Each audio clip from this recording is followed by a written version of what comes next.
Finally एक ऐसी आधुनिक टेक्नोलॉजी आ गई है जिसे एक अंधा इंसान देख सकता है। That's great. That's amazing. एक गूंगा इंसान बोल सकता है I can talk to you with my thoughts. और अपने परिवार वालों को ही भूलते जा रहा एक अल्जाइमर्स का पेशेंट अपनी यादें समेट के रख सकता है। इस टेक्नोलॉजी का नाम है ब्रेन कंप्यूटर इंटरफेस और अगले 2-3 सालों में ये एक रियलिटी बनने वाली है। The first person to be implanted with the stent rod interface is the Australian Graham Felsted. His brain signals are transmitted to a sensor in the chest where a receiver forwards them to a computer. This enables Graham Felsted to chat and surf the internet using thought alone. दरअसल आज से 1 दशक पहले इस technology का vision लेकर 3 दावेदार market में उतरे थे। पहले प्लेयर्स थे 2 यूएस साइंटिस्ट जो 2011 से एक बीसीआई चिप पर काम कर रहे थे और उन्होंने 2015 में एक न्यूरालिंक नाम की कंपनी तक बना ली थी। दूसरी प्लेयर थी 2012 में शुरू हुई एक कंपनी कॉल्ड सिंक्रोन जो अगेन एक नई स्टार्टअप थी और थर्ड प्लेयर था Elon Musk, a one man army. अब ध्यान से सुनना, इस स्टोरी को काफी इंटरेस्टिंग स्टोरी है। इनमें से पहले वाले प्लेयर के पास बीसीआई बनाने का एक विजन था, अपने फ्यूचर स्टार्टअप के लिए कैची सा नेम था, बस सिर्फ बिजनेस माइंडसेट और फंडिंग उन्हें नहीं मिल रही थी। दूसरे वाले के पास नाम, विजन, टेक्नोलॉजी और यहां तक कि बिजनेस का माइंडसेट भी था, बस सिर्फ उसके पास फंडिंग नहीं थी। और इलॉन मस्क के पास विजन, बिजनेस माइंडसेट और फंडिंग थी, पर अपने इस नए स्टार्टअप के लिए ना कोई नाम था और ना ही कोई टेक्नोलॉजी।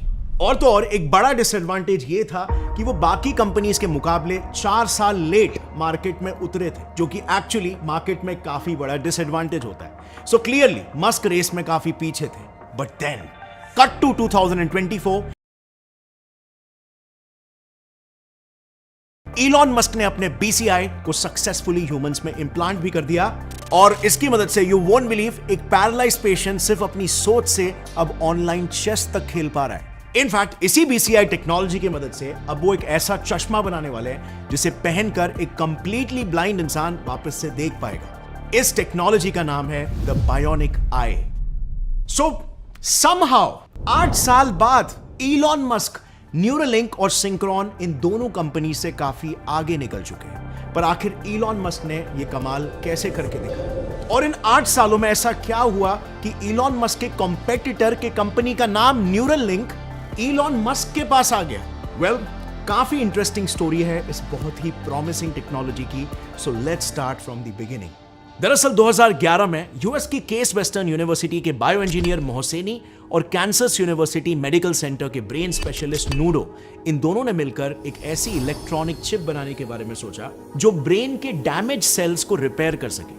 उनका आइडिया काफी सिंपल था, ब्रेन के अलग अलग पार्ट्स में आ रहे न्यूरॉन्स के सिग्नल्स को अपनी चिप में रिकॉर्ड करना और फिर उन सिग्नल्स को ब्रेन के डैमेज्ड पार्ट में रेप्लिकेट करना। अब मोहसेनी और नूडो की इस दिशा में अपनी रिसर्च चालू ही थी कि 2012 में एक और एक company by the name of सिंक्रोन, जिसका भी विजन इन दोनों रिसर्चर्स के विजन के साथ करीब करीब मेल खा रहा था, वो भी मार्केट में उतरी। सो अब नेचुरली मोहसेनी और नूडो ने कंपटीशन को फील किया। अब कंपटीशन में जीत कर उभर आने के लिए उन्होंने सिर्फ 2 सालों में अपनी पूरी रिसर्च कंप्लीट कर दी और पहली ब्रेन चिप बना दी। उन्हें अपने चिप पर पूरा भरोसा था और इसीलिए उन्होंने उस चिप को एक ब्रेन डैमेज चूहे पर सक्सेसफुली टेस्ट भी किया। उन्होंने ये देखा कि ब्रेन इंजरी की वजह से जहां पर यह चूहा एक जगह से दूसरे जगह नहीं जा पा रहा था, इस चिप के इंस्टॉलेशन के बाद वो आसानी से घूम पा रहा था, यानी कि ये चिप काम कर रही थी। और इसीलिए इस चिप के सक्सेसफुल एनिमल ट्रायल्स के बाद अब बारी थी ह्यूमन ट्रायल्स की। ह्यूमन ट्रायल्स के लिए उन्होंने अपने चिप को थोड़ा मॉडिफाई किया और एक नया प्रोटोटाइप बनाया। जैसे ही इनका नया प्रोटोटाइप तैयार हो गया, 2015 में इन्होंने एक कंपनी न्यूरालिंक के नाम से इसे रजिस्टर कर लिया। बट सैडली उस वक्त एक भी ऐसा इन्वेस्टर इन्हें नहीं मिला जो इन दोनों रिसर्चर्स के इस ब्रेन चिप में इंटरेस्टेड हो। इन शॉर्ट सिचुएशन ऐसी आ गई थी कि इनके पास प्रोडक्ट था, फ्यूचर विजन था, बट उस प्रोडक्ट को स्केल करने के लिए कोई इन्वेस्टर का सपोर्ट नहीं। और इसी चीज को अपने एडवांटेज में यूज किया इलॉन मस्क ने। असल में 2016 में मस्क ने भी खुद की एक कंपनी बनाई जिसका विजन इन दोनों कंपनी यानी कि न्यूरालिंक और सिंक्रोन से बिल्कुल मिल रहा था। इस कंपनी के विजन को अचीव करने के लिए उन्होंने न्यूरोलॉजी, इंजीनियरिंग और मेडिसिन की फील्ड्स में से 1000 से भी ज्यादा कैंडिडेट्स को इंटरव्यू करके उनमें से हर एक फील्ड के बेस्ट को चुनकर 8 लोगों की एक तगड़ी टीम बनाई। अब ये 8 लोग लिटरली अपने अपने फील्ड के मास्टर्स थे। अब ये मास्टर्स असल में दिखते कैसे हैं ये समझाने के लिए हम आपको इनका बायोडेटा दिखाना चाहते हैं। सो वो 8 लोग थे, ब्रेन मशीन इंटरफेस गीक और बायोमेडिकल इंजीनियर मैक्स होडाक, MIT से PhD करने वाले न्यूरोसर्जन बेंजामिन रैपोपोर्ट, दुनिया की second most popular engineering company Bosch में चिप डिजाइनर रह चुके engineer Dongjin Seo, top IT company IBM के chip researcher Paul Merolla, Caltech university के neuro scientist Philip Sabes, Boston university के biology professor Tim Gardner, flexible brain electrodes पर research करने वाले Tim Hanson और neuro technologist Vanessa Tolosa. So ये थी all in all Elon Musk की winning team जो उन्होंने खुद क्रिएट की। अब यहां पर आप देख सकते हो मस्क की स्ट्रैटेजी ही एकदम अलग है। अगर वो चाहते तो डायरेक्टली न्यूरालिंक के फाउंडर्स को ही खरीद सकते। सो आखिर उन्होंने इंस्टेड एक अलग ही टीम बनाने के पीछे अपना वक्त जाया क्यों किया? वेल, दैट इज बिकॉज उन्हें पता था कि अगर मैं इन 8 लोगों पर इन्वेस्ट करूं तो ये लोग मेरे कॉम्पिटिटर्स और मेरे बीच में जो गैप है उसे 1 साल में ही भर देंगे। और यही हुआ भी। 2016 में मस्क ने उन्हें हायर किया और 1 साल के अंदर अंदर उनके पास टेक्नोलॉजी बनकर रेडी भी हो गई। अगर किसी चीज की कमी थी तो बस एक कैची से नेम की। एंड नाउ एनी गेसेस कि मस्क ने आगे क्या किया होगा? वेल, इलॉन मस्क ने अपनी कंपनी का नाम रख दिया न्यूरालिंक। यस, वही न्यूरालिंक जो उनके कॉम्पिटिटर का भी नाम था। अब इलॉन मस्क का कहना है कि उस नाम में मस्क की कंपनी का विजन और उसके प्रोडक्ट का नेचर दोनों एकदम खूबसूरती से कैप्चर हो रहा था। ये नाम बिना कुछ कहे कंपनी के बारे में सब कुछ कह दे रहा था। बट जिन्होंने इस पूरे BCI रेस के टाइमलाइन को ध्यान से फॉलो किया है वो अच्छे से समझ गए कि मस्क बेसिकली अपने कॉम्पिटिटर को रास्ते से हटाना चाह रहा था। अब यहां पर ब्रिलियंटली इलॉन मस्क के 2 तरह से फायदे हो गए, क्योंकि जैसे ही मस्क ने न्यूरालिंक के फाउंडर्स को पैसे देकर उनसे उनका नाम खरीद लिया तो एक जरिए से मस्क ने उनकी मदद की उनके फर्दर रिसर्च के लिए फंडिंग देकर। लेकिन दूसरे पर्सपेक्टिव से अब उनके पास कोई कंपनी नहीं है,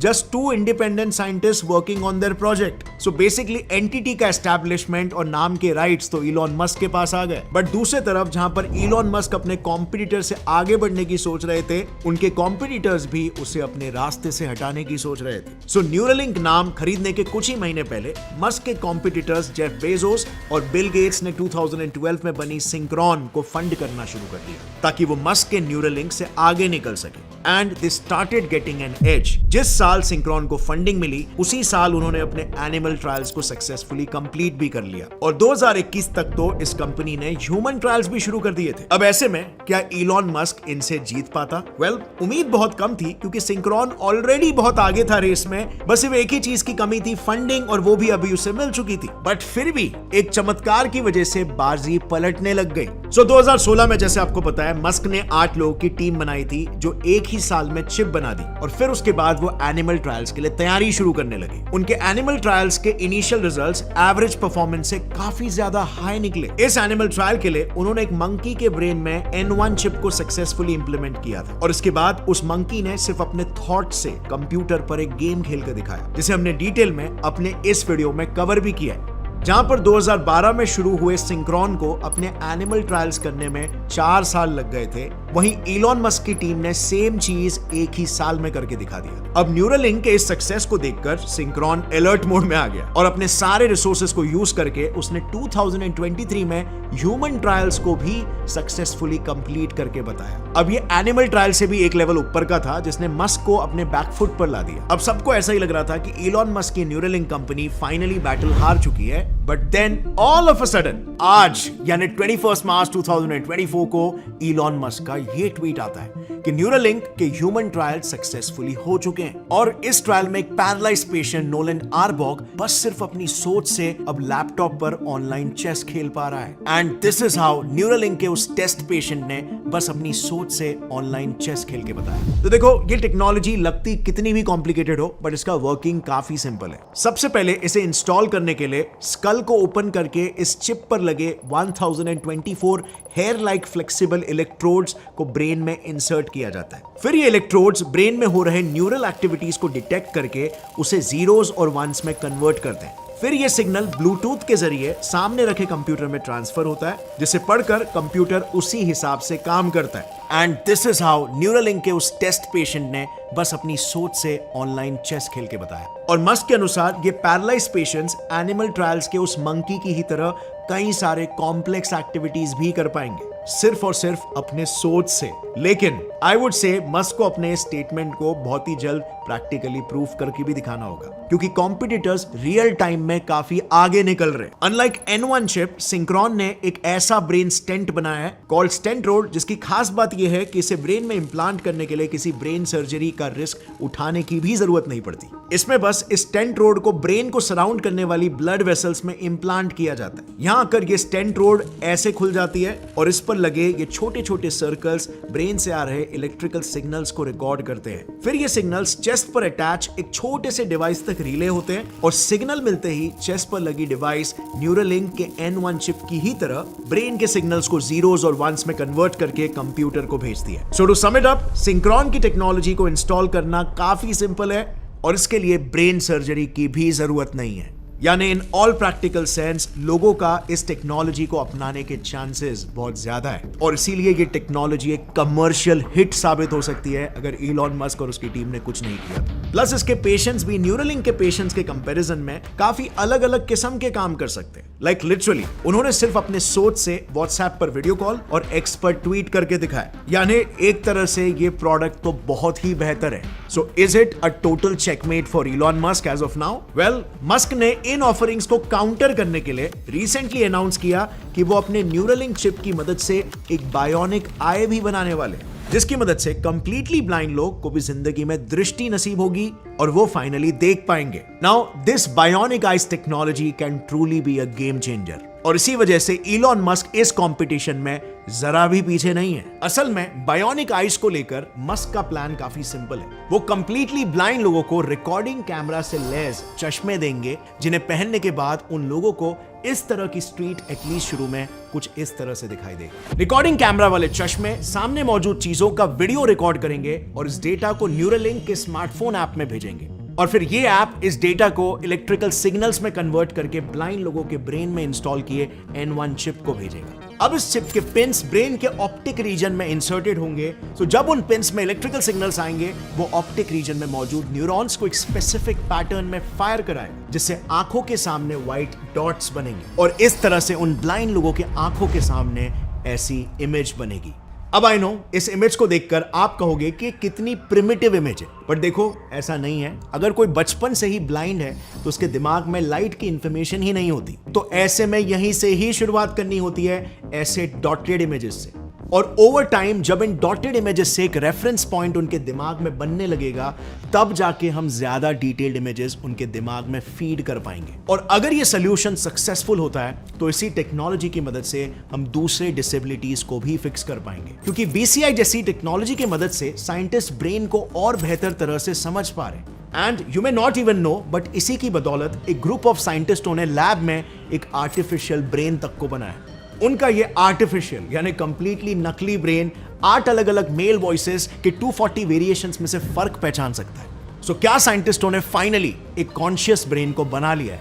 इफ यस, तो आखिर ये काम कैसे करते हैं और कैसे इनकी मदद से हम अपने दिमाग को शार्प बना सकते हैं? इन सभी सवालों के जवाब पूरे कॉन्सेप्ट के साथ मैंने अपने इस मिनी ब्रेन्स के वीडियो में ऑलरेडी दे दिए हैं, जिसे आप यहां पर क्लिक करके चेकआउट कर सकते हैं। आज के इस वीडियो से कुछ भी नया अगर आपको सीखने मिला तो एक लाइक जरूर ठोकना और सब्सक्राइब कर लो get set fly science channel को ऐसे इंटरेस्टिंग वीडियोस के लिए। See you next time. As always stay curious and keep learning. जय हिंद।